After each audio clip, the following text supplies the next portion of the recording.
രഹനയുടെ ജീവിതത്തിലെ ഏറ്റവും വലിയ ഭാഗ്യമെന്ന് സ്വയം ചിന്തിക്കുന്ന ഒരു കാര്യം. രഹനയുടെ ജീവിതത്തിലെ ഏറ്റവും വലുതെന്ന് സ്വയം ചിന്തിക്കുന്ന ഒരു കാര്യം. രണ്ടുപേരും എഴുതണോ? അതെന്താണെന്ന് രഹന ഇടയ്ക്കിടയ്ക്കും പറഞ്ഞിട്ടുണ്ടാവും, അല്ലെങ്കിൽ അതെന്താണെന്നാണ് നവാസിക്ക് തോന്നുന്നത്.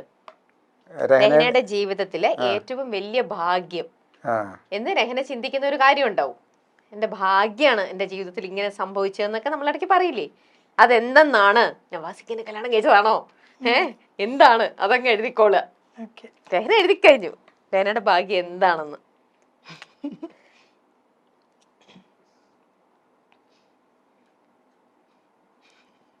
കുറച്ച് വലുപ്പത്തിൽ എഴുതണേ. പൊരുത്തമുള്ളവര് പൊരുത്തില്ലാതെ വന്ന്, പൊരുത്തില്ലാത്തവര് ഇവിടെ വന്ന് പൊരുത്തമായിട്ട് പോവും. എന്താണ് നവാസിക്ക എഴുതിയത്? ഞങ്ങൾ ഒരുമിച്ചത്. നവാസ്ക. അപ്പൊ കറക്റ്റ് തന്നെ.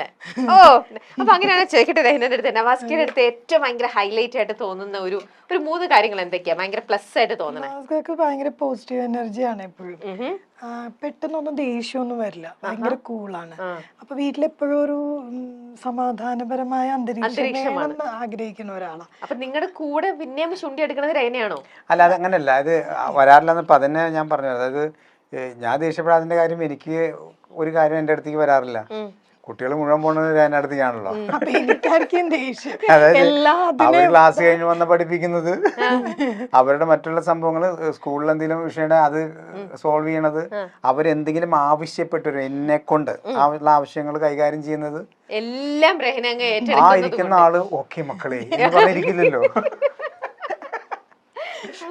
കാരണം അവരുടെ പ്രായത്തിൽ അവരുടെ ബുദ്ധിക്ക് അനുസരിച്ച് അവര് പറയുന്ന കാര്യങ്ങൾ പറയുന്നത് അക്സെപ്റ്റ് ചെയ്യാൻ പറ്റാത്തതായിരിക്കാം.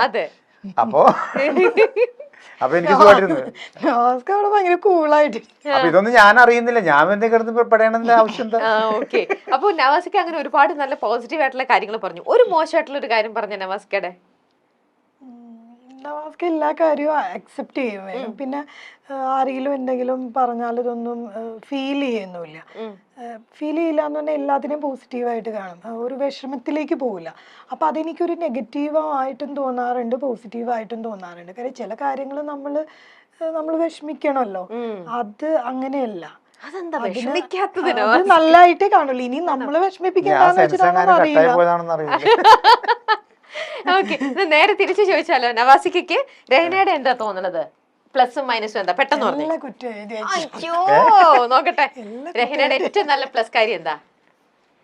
രഹനയുടെ പ്ലസ് കാര്യം എന്ന് പറഞ്ഞാല്, എത്ര തിരക്കിലാണെങ്കിലും, ഇപ്പൊ നമുക്ക് ഭയങ്കര ടയർഡാന്ന് വിചാരിക്കും, നമ്മള് ഭയങ്കര ടയർഡാണെങ്കിലും എന്തെങ്കിലും ജോലി ചെയ്തോണ്ടിരിക്കും. അപ്പൊ നമ്മള് പുറത്ത് പോയി വന്നു, അതിലിപ്പോ ഇന്നിപ്പോ ചെയ്യേണ്ട എന്തെങ്കിലും മാറ്റി വെച്ചാൽ കാര്യം ഉണ്ടാവും. ക്ഷീണം എന്നുള്ള സംഭവം നമ്മൾ പകല് കണ്ട, പക്ഷെ രാത്രി എവിടെ പോയി കിടന്ന് ഉറങ്ങാന്ന് പറയാൻ പറ്റില്ല. അതായത് തലക്കടിച്ച പോലെ കിടക്കും. പക്ഷെ ഈ പകൽ സമയത്ത് റെസ്റ്റ് ഇല്ലാതെ പക്ഷെ നമുക്കിപ്പോ നമ്മൾ ഭക്ഷണം കഴിച്ചു കഴിഞ്ഞപ്പോ ഒന്ന് മയങ്ങാം. ഉച്ചയ്ക്ക് ഒരു സമയത്ത് ഫ്രീ ആണെങ്കിൽ മയങ്ങാന്നിരിക്കുന്ന സമയത്തും വേറെ എന്തെങ്കിലും പണി ചെയ്തോണ്ടിരിക്കും, വല്ല പൊടിയൊക്കെ എടുത്ത് കലക്കിക്കൊണ്ടിരിക്കണ്ടാവും. മനസ്സിലാകണ്ട. അപ്പൊ തന്നെ കുട്ടികൾ ക്ലാസ് കഴിഞ്ഞ് വന്നു കഴിഞ്ഞാൽ നേരെ പ്രയറും സംഭവമൊക്കെ കഴിഞ്ഞാൽ അവരെ കൂടെ ഇരുന്ന് മറ്റു കാര്യങ്ങൾ ചെയ്യും. ഈ സമയത്തൊക്കെ എന്ന് പറഞ്ഞാല് ഒരു 15 മിനിറ്റിലും കണ്ണടച്ചില്ലെങ്കിൽ നമുക്കറിയാം രാവിലെ മറ്റുള്ള ജോലിയൊക്കെ കഴിഞ്ഞിട്ടാണല്ലോ ഈ സംഭവം നിൽക്കുന്നത്. അതാണ് പോസിറ്റീവ് ആയിട്ടുള്ള. നെഗറ്റീവ് ആയിട്ടുള്ള കാര്യം എന്ന് പറഞ്ഞാല് നമ്മൾ കിടന്നുറങ്ങുമല്ലോ, നമ്മൾ തോണ്ടിക്കൊണ്ടിരിക്കും.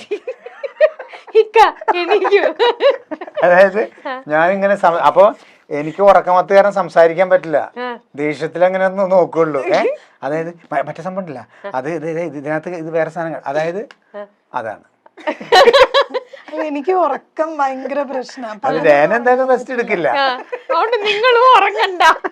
അല്ല, ഞാൻ കല്യാണത്തിന് മുമ്പും സിസ്റ്ററും എന്റെ ഉമ്മയും ഉറങ്ങും. ഉച്ച കഴിഞ്ഞാൽ കിടന്ന് അവർ രണ്ടുപേരും ഉറങ്ങും. പക്ഷെ എനിക്ക് ഉറങ്ങാൻ പറ്റില്ല. അപ്പൊ ഞാൻ ഇവരെ രണ്ടുപേരും ഇങ്ങനെ തോണ്ടിക്കൊണ്ട്, അപ്പൊ ഇവർക്ക് രണ്ടുപേർക്ക് എന്നെ ഇഷ്ടമല്ല. ഉച്ച കഴിഞ്ഞ എന്നെ കല്യാണം അവരങ്ങോട്ട് പോയി, പിന്നെ ഉച്ചക്ക് ഊണൊക്കെ കഴിഞ്ഞിട്ട് പോയി കിടക്കും. അപ്പൊ എനിക്ക് ഇതിങ്ങനെ കാണുമ്പോ ഭയങ്കര ടെൻഷൻ. ആരും കിടന്നുറങ്ങണ എനിക്ക് ഇഷ്ടമല്ല. അപ്പൊ ഞാനിങ്ങനെ പക്ഷെ പിള്ളേര് അത് അങ്ങനെ ഓർത്ത് തന്നെ ചെയ്യണല്ല, വേറെ എന്തെങ്കിലും പക്ഷെ ആളുടെ സ്വഭാവത്തിന്റെ ഭാഗമായി അത് എങ്ങനെയെങ്കിലും അപ്പൊ ചോദിക്കാനുള്ള എമർജൻസി കുറെ കാര്യങ്ങളുണ്ടാവും അല്ലേ? ഇല്ല, ഒരു കാര്യം ഉണ്ടായിട്ടല്ല, മതി ഉറങ്ങണ്ടെന്നുള്ളൊരു ഇതാ. എഴുന്നേറ്റിരി, നമുക്ക് എന്തായാലും മരിക്കുമ്പോ കിടന്ന് ഉറങ്ങാലോ ധാരാളം. ഇപ്പൊ എന്തിനാ ജീവിച്ചിരിക്കുമ്പോ എന്തെങ്കിലും ചെയ്തിട്ടുണ്ടോ? ഞാൻ കുട്ടികളും ഉറക്കം കുറവാ പകല്. പിള്ളേര് 3 പേരും രാത്രി അത് നന്നായിട്ട് പിടിച്ച് കിടത്തി ഉറങ്ങിയാലേ 3 പേരും ഒരു 11:30-12 മണി വരെയൊക്കെ ചിലപ്പോ ഡാൻസ് ഒക്കെ ചെയ്യണ്ടാവും നിന്ന്. അങ്ങനെയൊക്കെയാണ്. പക്ഷെ പകല് അവരെ കിട്ടില്ല, ഉറങ്ങാൻ കിട്ടില്ല. എന്റെ പോലെ തന്നെയാണ് വന്നിരിക്കുന്നത്. അച്ഛന്റെ കാര്യം ഗോവിന്ദ്, അമ്മയും മക്കളോട് ആക്റ്റീവായിട്ട് നിൽക്കുകയാണ്. ശരി, 3ാമത്തെ ചോദ്യം. നിങ്ങൾ 2 പേരും കൂടി ഏറ്റവും കൂടുതൽ തവണ അഭിപ്രായ വ്യത്യാസങ്ങൾ ഉണ്ടായിട്ടുള്ള ഒരു വിഷയം. നിങ്ങൾ തമ്മിൽ ഏറ്റവും കൂടുതൽ അഭിപ്രായ വ്യത്യാസം വഴക്കുണ്ടാക്കിയിരിക്കുന്ന ഒരു വിഷയം, അതെന്താണ്? മാറ്റർ, സബ്ജക്ട് കുറച്ച് വലുപ്പത്തിൽ എഴുതാമോ? ക്യാമറയിൽ ഇതാവുന്ന വണ്ണം കാര്യം മാത്രം ജസ്റ്റ് ഒന്ന് എഴുതിയാൽ മതി, ബാക്കി നമുക്ക് ബ്രീഫ് ചെയ്യാം. ഉണ്ടാവും, ഏതൊരു റിലേഷനിൽ നമ്മൾ ഏറ്റവും കൂടുതൽ അങ്ങടും ഇങ്ങടും പറയുന്ന ഒരു കാര്യം ഉണ്ടാവുമല്ലോ. അയ്യോ, നിങ്ങൾ കറക്റ്റ് ആൻസർ പറഞ്ഞില്ലേ? ഇത് ആപ്പിൾ തരാം. 2ാമത്തെ ആൻസർ കറക്റ്റ് ആയിരുന്നു. ഇതും കൂടെ പറഞ്ഞു കഴിഞ്ഞിട്ടാട്ടെ ആപ്പിൾ തരാം. കത്തിട്ടോ, കട്ടിയണോ? അത്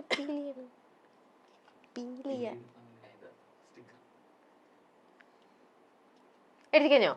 ഓക്കെ, ടേൺ ചെയ്തോ, നോക്കട്ടെ. അഭിപ്രായ വ്യത്യാസം ഉണ്ടാവുന്നത് കുട്ടികളുടെ സ്റ്റഡീസിന്റെ കാര്യത്തിൽ. ഒരേ കാര്യം ഗ്രാമർ തെറ്റിച്ച് പറയും. എന്താണ് ഒരേ കാര്യം ഗ്രാമർ തെറ്റിച്ച് പറയുന്നത്? അതായത് ഞാനിപ്പോ ഒരു കാര്യം പറയും, അതിനെനിക്ക് അവൾ ഉദ്ദേശിച്ചിട്ടുണ്ടാവുക, പക്ഷെ പറയുന്നു. ഒരു എക്സാമ്പിൾ ഇട്ട് പറഞ്ഞേക്ക, എങ്ങനെയാന്ന് നോക്കട്ടെ. നിങ്ങളുടെ കോൺവെർസേഷൻ പോലെ തന്നെ പറ. അല്ല, ഇപ്പൊ ഇത് തന്നെയാണ് സെയിം കാര്യം. ഞാനുണ്ടല്ലോ കുട്ടികളെ പഠിപ്പിക്കുകയാണെങ്കിൽ ഭയങ്കര പെർഫെക്ഷൻ ആയിട്ട് ചെയ്യും. അപ്പോ അതിനെ സപ്പോർട്ട് ചെയ്തായിരിക്കും നവാസ്ക സംസാരിക്കുക. പക്ഷെ നവാസ്കയുടെ രീതി കാണുമ്പോ വിചാരിക്കും എന്നെ സപ്പോർട്ട് ചെയ്യാതെ വേറെ തരത്തിലാണ് പോണേന്ന്. ആണോ? അല്ല, ഉദാഹരണം അത് പറയാൻ പറ്റില്ല. ഇപ്പൊ എന്തെങ്കിലും വിഷയങ്ങൾ വന്ന് പറഞ്ഞു കഴിയുമ്പോ ഞാൻ ചൂടാവും.